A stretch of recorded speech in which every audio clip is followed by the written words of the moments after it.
Good afternoon বন্ধুরা, আজকেও চলে এসেছি তোমাদের সাথে আমার দুপুরবেলার খাবারটা শেয়ার করতে। আজকে রবিবার, চিকেন তো হবেই।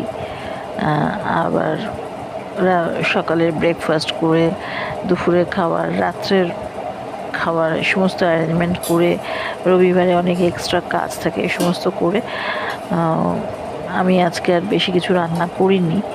হ্যাঁ, কারণ ওয়েদারটা এত বাজে হয়ে আছে, বৃষ্টিও হচ্ছে না, এদিকে আবার একটা কেমন যেন গুমোট মেঘলা হয়ে রয়েছে।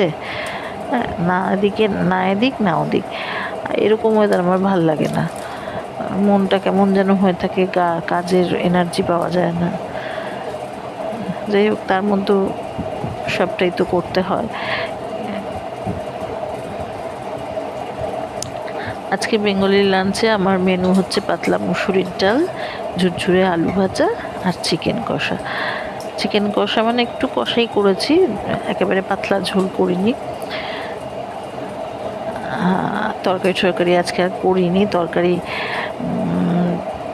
পরপর প্রচুর খাওয়া হচ্ছে, আছে ফ্রিজে, কিন্তু সেটা আর খেলাম না আজকে। তোমাদের সঙ্গে এইটুকুনি একটু সময়ের জন্য কথা বলি, গল্প করি, একটু শেয়ার করি, এটাই আমার বেশ ভালো লাগে। তোমাদের কেমন লাগলো একটু জানিও, সাবস্ক্রাইব করে দিও একটু চ্যানেলটাকে, আর একটা লাইক দিয়ে দিও। Thank you.